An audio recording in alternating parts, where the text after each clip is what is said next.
ముఖ్యమంత్రి గారి కార్యాలయం నుంచి నేరుగా ముఖ్యమంత్రి గారి దగ్గర నుంచి ఒక్క రూపాయి కూడా నాకు రాని విధిలేని పరిస్థితుల్లో నేను నియోజకవర్గ అభివృద్ధి కోసం నేను ఈ రోజు నా తెలుగుదేశం పార్టీలో చేరటం జరిగింది. నేను లోకేష్ గారిని ఒకటి అడిగాను, బాబు నాకు నియోజకవర్గానికి అభివృద్ధికి నిధులు కావాలి, నేను నియోజకవర్గాన్ని అభివృద్ధి చేయడం కోసమే నేను ఈ నిర్ణయం తీసుకున్నానంటే, అన్నా తప్పకుండా మీకు మీ నియోజకవర్గాన్ని అభివృద్ధి చేసుకోవడానికి అన్ని రకాలుగా అండగా ఉంటామన్నారు.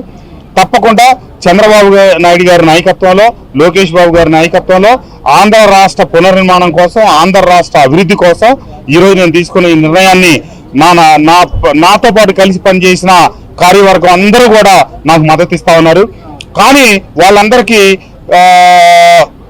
దురదృష్టకరమైన సంఘటన ఏంటంటే, వైఎస్ఆర్ కాంగ్రెస్ పార్టీ అధికారంలోకి రావడానికి పూర్వం 10 సంవత్సరాల కాలం పార్టీ కోసం అహర్నిశలు కష్టపడి పనిచేసిన కార్యకర్తలకి పార్టీ అధికారంలోకి వచ్చాక అభివృద్ధి పేరట కొన్ని నిధులు కేటాయించి బిల్డింగ్లు కావచ్చు, రోడ్లు కావచ్చు, డ్రైన్లు కావచ్చు, ఇతరత్ర అభివృద్ధి కార్యక్రమాలు చేయించి వాటికి నిధులు విడుదల చేయకుండా ఆ పార్టీ కుటుంబ సభ్యులందరినీ నానా హింస పెట్టి బాధలు పెట్టి ఈరోజు ఆ కుటుంబం అంతా నాతోనే ఉన్నారు.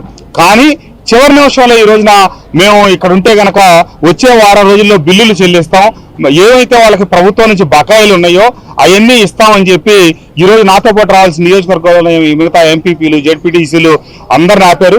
వాళ్ళు ఎక్కడున్నా నా శ్రేయోభిలాషులే. వాళ్ళు అక్కడ పూర్తిగా గుర్తించారు సంక్షేమం అనే మేటను ఒక్కటే తప్పితే ఆ క్రమంలో రోజు ప్రజలు రోడ్ల మీదకి వస్తూ పడుతున్న ఇబ్బందులు అన్ని గమనించారు. తప్పకుండా అభివృద్ధి కోసం వారందరూ కూడా నాతో కలిసి త్వరలో నడుస్తారు.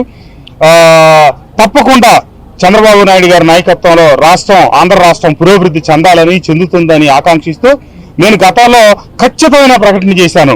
ఎప్పటికీ జగన్మోహన్ రెడ్డి గారి నాయకత్వంలో వైఎస్ఆర్ కాంగ్రెస్ పార్టీ నుంచి పనిచేయాలని, చేస్తానని 1-4 సార్లు బల్లగుద్ది చెప్పింది నేను. ఎందుకంటే నాకు స్వయంగా వారు మాటిచ్చారు. ఎన్నికలకు ముందు నేను కలిసినప్పుడు అమరావతి మీద మీ నిర్ణయం ఏంటని అడిగితే, ఖచ్చితంగా నేను ఇక్కడ ఇల్లు కట్టుకుంటున్నాను, ఆఫీస్ కట్టుకుంటున్నాను, అమరావతి ఇక్కడే ఉంటుందని చెప్పి మాట మార్చారు. తర్వాత 3 రాజధానులు అన్నారు.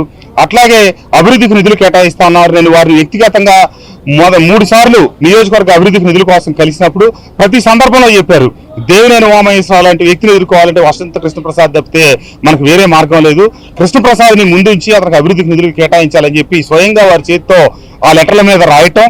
కానీ ఏ ఒక్క రోజు కూడా ఆయన చెప్పిన మేరకు నిధులు విడుదల చేయనందువల్ల, నియోజకవర్గాన్ని అభివృద్ధి చేయనందువల్ల నేను ఈ ఖచ్చితమైన నిర్ణయం తీసుకోవాల్సి వచ్చిందని చెప్పి తెలియజేస్తూ, నాకు ఈ విషయంలో సహకరించిన మైలవరం నియోజకవర్గ ప్రజానీకానికి, నన్ను శాసనసభ్యుడిగా గెలిపించిన మైలవరం నియోజకవర్గ ప్రజలకి, తప్పకుండా రాబోయే రోజుల్లో కూడా తెలుగుదేశం పార్టీకి, ఆంధ్ర రాష్ట్ర ప్రజలకి తెలుగుదేశం వేదిక నుంచి సేవ చేసుకునే అవకాశం కల్పిస్తున్నందుకు ధన్యవాదాలు తెలియజేస్తూ నమస్కారం.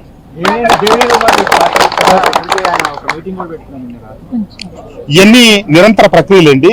నేను మైలవరమా లేకపోతే ఇంకొకటి అనేది పార్టీ అధినాయకత్వ నిర్ణయం మేరకు నేను కట్టుబడి ఉంటాను. వారు తీసుకునే నిర్ణయం మేరకు నేను ముందుకు అడుగులేస్తాను. పార్టీ ఎక్కడా వద్దు, నువ్వు పార్టీకి పనిచేయంటే కూడా నేను పూర్తి 100% సంసిద్ధంగా ఉన్నాను. నాకు కావాల్సిందల్లా ఆంధ్రప్రదేశ్ అభివృద్ధి చెందటం, యువతకి ఉద్యోగ అవకాశాలు రావటం, ఇదే ప్రధానం.